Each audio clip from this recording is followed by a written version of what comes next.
Hey there, it's Rachel from All About Planners. In this video I'm doing a review of the Unbound weekly planner. So full disclaimer, I did receive a copy of this planner for free in exchange for this review. However, I really wanted to try this planner and was going to get it anyway. It has a different weekly overview and a really functional monthly calendar, which I really like. So let's have a closer look. So I would call this a medium-sized planner. It is approximately about 6.5 inches wide by about 8.5 inches high, and that's the cover size. The pages are a little bit thinner, as you can see.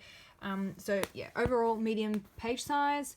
It is in the book-bound style, which I normally avoid because the pages don't lay flat, so I'll be keen to see if this one does.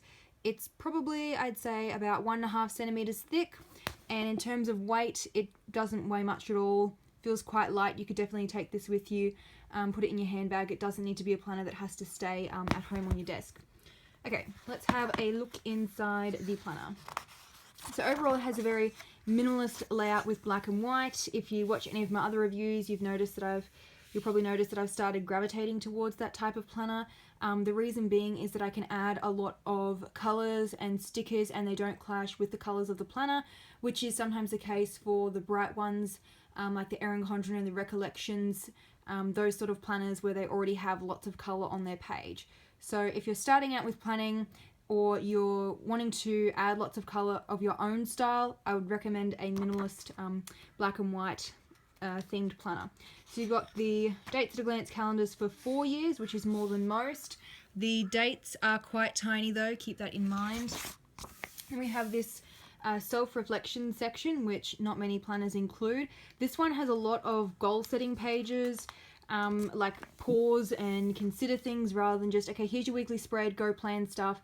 It sort of has like structure at the front and then it goes into the weekly planning pages. So you've got some brainstorm with some tips. To be honest, they're kind of generic. You could probably get that anywhere. But if you need a little prompt, it's there. Some dot grid. I don't know if you can see that. It's quite faint. But it's dot grid paper. The pages and the paper feels like really good quality. It's super smooth. The pages are laying flat, which is great. Loving the paper so far though, like really nice and smooth. Definitely doing a pen test. I'll have the link in the description box below to the blog post, which will have that. Okay, so we go into the goal planning timeline. So I quite like this, like your recurring tasks. And then this here is really good. So this reminds me of a Build You checklist, only it's got your yearly goals and then you can shade in when you're going to be working on them. So I quite like that layout. I might try that maybe for 6 months, for the last 6 months of this year, in this sort of format to give me like an overview rather than having like similar to the important dates pages where you've got lines under each month, and then I sort of feel like I'm rewriting the same thing, but something like this I can just shade in the boxes for the month. So I really like this layout, something different and super functional. Now the project planning pages were the main reason that I really liked this planner. So you've got the key milestones and the notes, start and finish, which is always important because otherwise I will never finish anything. And then this one here, the project plan. I really like this with the different size boxes, open-ended and the built-in little check boxes. I think that would really be good for blog planning, like an overview with website improvements, themes, all that sort of stuff. So if you're a fellow blogger, this one might be a good pick for you. So you get a few of these project planning pages, a lot more than most planners include. They tend to only include like 3. This one, as you can see, has quite a few. I'll do a proper count and include it in the blog post if you're interested. All right, let's go into the actual planning pages. So this is what I was talking about with a different monthly calendar. So it's got this monthly overview section here, which I really, really like. So you've got the monthly focus, goals with the little built-in circles that you can tick things off. Now, I probably wouldn't use this as much, this gift cards. I mean, if you have maybe like recurring sales for things, it could be useful, but yeah, I don't really use that and I don't really send birthday cards anymore to people, so I would probably just white that out and use it for something else. Then you've got a monthly reflection section, little dates at a glance calendar, some open-ended space, put some washi tape here, and then the monthly calendar starts on a Sunday. So keep in mind that the weekly spread starts on a Monday, so it's not consistent. I don't know why, but most calendars in planners tend to not start the same day as the day of the week. Doesn't really make sense to me, but anyway. We've got the public holidays pre-printed. It is an American planner, hence Martin Luther King Day.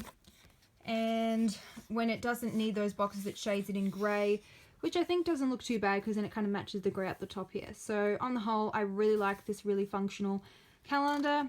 The other thing that I should point out with this planner, no tabs. So I don't know what it is with book-bound planners, but they just never include tabs.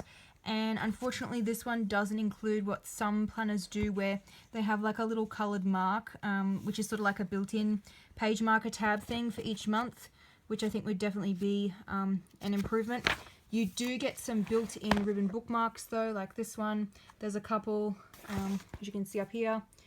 So, I mean, you do get those, so you could use that instead of the tabs. Rather have that than have nothing.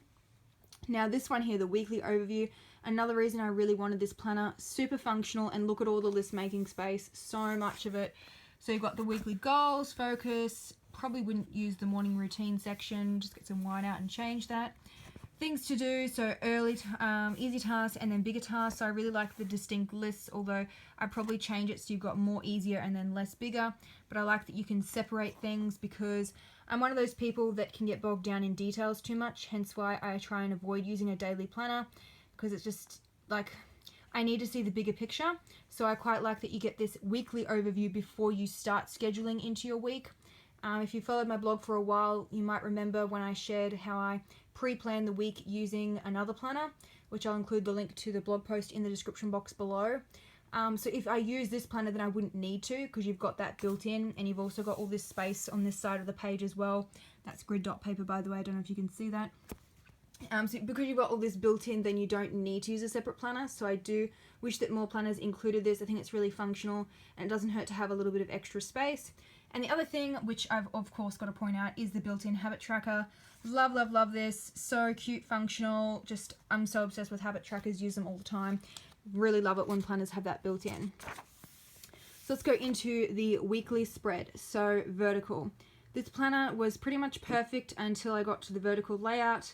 I tend to prefer, well, okay, let's be honest, pretty much 90% of the time I use horizontal weekly spreads.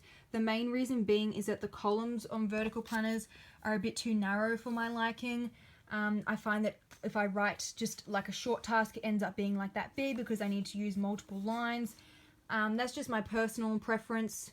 However, I do still think this is quite functional because unlike planners like the Erin Condren where they divide it into 3, this one, it is in 3, but it's different sizes. So you've got the small one up the top, the focus section, really large open-ended space, and then a little bit down the bottom here, which you could white out and turn it into meal planning or whatever other category that you need. So I do think this is more functional than some of those other vertical layouts.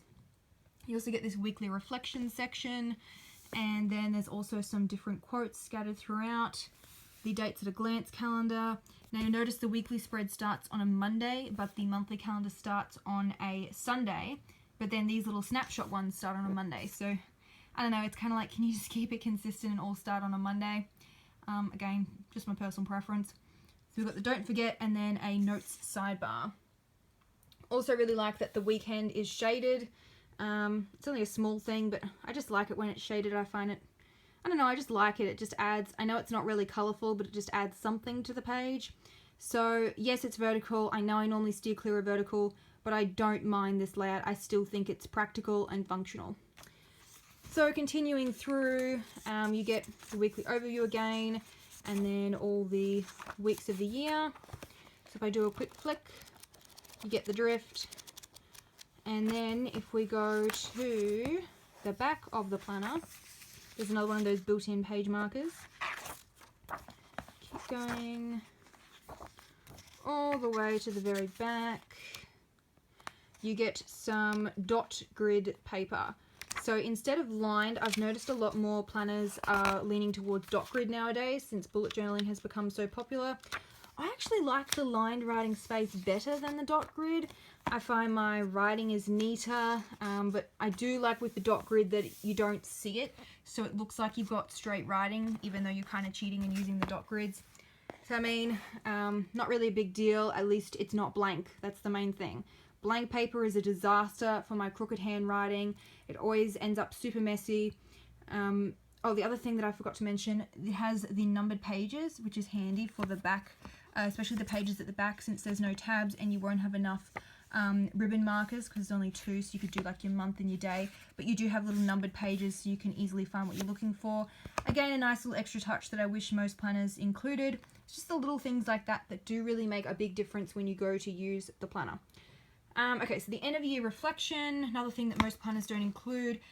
They're all like, oh yeah, here's your goals and here's the planning space to do it, but then none of them really include a sort of wrap up, okay, how did you go kind of reflection at the end. So at least this one includes a little something, and then more of those dot grid pages, and then that's it. No pocket folder. Some planners include a pocket folder at the back. This one doesn't. Probably for the best, since if you're anything like me, it ends up being a bit of a dumping ground for bits and bobs. So on the whole, I do quite like this planner. I really love that monthly calendar and the weekly overview section and all of the checklist space. I'll be doing a pen test on that super smooth paper. The link will be in the description box below, and don't forget to subscribe. I usually do a new planner review each week, sometimes 2. I'll see you in the next one. Bye.